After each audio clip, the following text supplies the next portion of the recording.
What's up guys, this is ModelBuses98 here, and today I'm back with another review. Today we are doing a review of a model I've been intending to do for a while, and I've done quite a lot of London Enviro400s, and since quite a few people are interested in this model, I thought why not do another one. Now this particular one, is a rather interesting one. This is the Travel London Enviro400 bus model. Now, this is interesting review because, firstly, these models, although I believe there are 1,800 made, they seem to be incredibly rare. Either there must have been a production issue, or it must be a very popular model.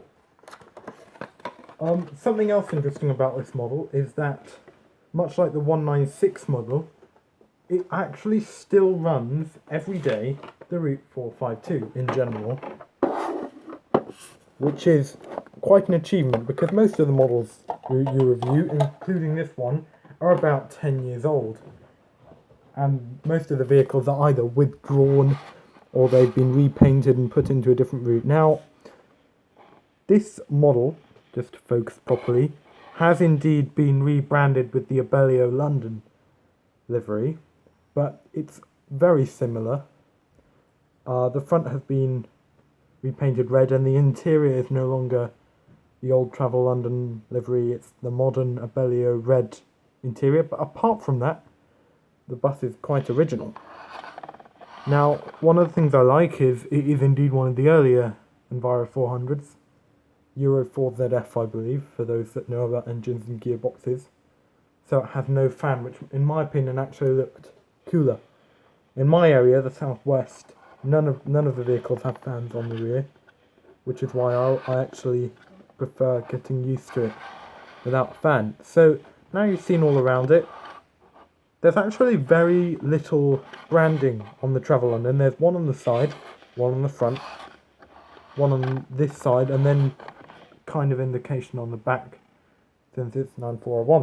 What we'll do is we'll take this off now and get a look at the model. I always find these Enviro400s, the front clip comes off quite regularly.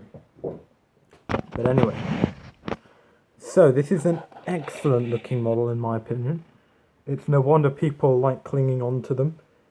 As I've mentioned, this is popular Route 452, and I in fact do have a video of the actual vehicle 9401 on the Route 452, which runs around Kensington, which is an area I do like to visit. A very interesting model. So now we can do close-ups. Now just a few points of interest. This does indeed very realistically have yellow mirrors.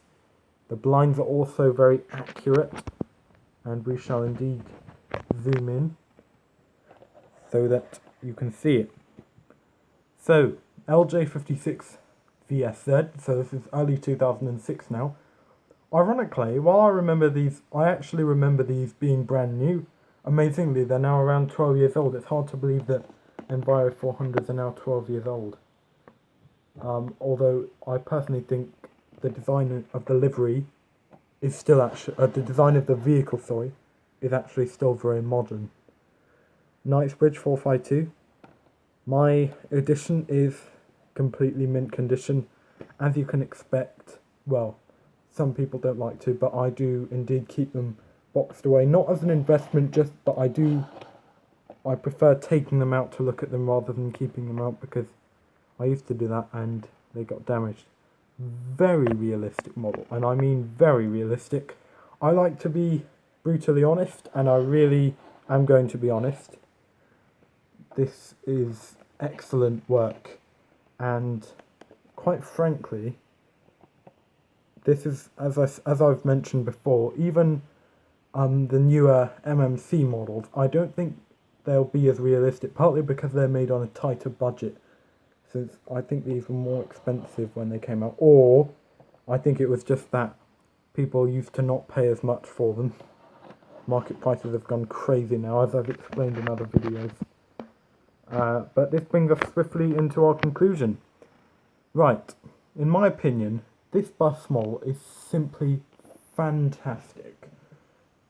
absolutely wonderful. I know a lot of West Londoners would enjoy owning this model and probably do. Northcord, with every Enviro, I can't criticise a single Enviro400 that Northcord have made.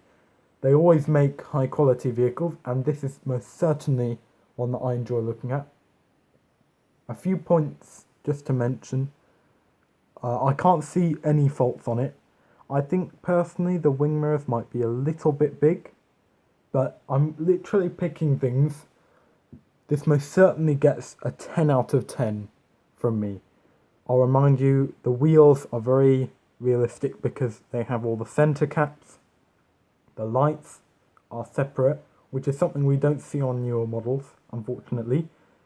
And while it was nice, just to clarify one thing, I have nothing against the MMC models, and I'm shocked they can get in at such a good price. All I can say is I just think that the old Northcord models just really are incredibly realistic, and they're not to be just left behind. I do think they will stay in a lot of people's collections and possibly be even rarer than the MMC models. Thank you very much for watching the video. If you haven't already, then please subscribe to the channel, as it's much appreciated. And also, I noticed we've hit 1,100 subscribers. Much appreciated everybody that has subscribed. Once again, thank you for watching the video, and I hope you get this model if you are looking to buy it. Thank you once again, and goodbye.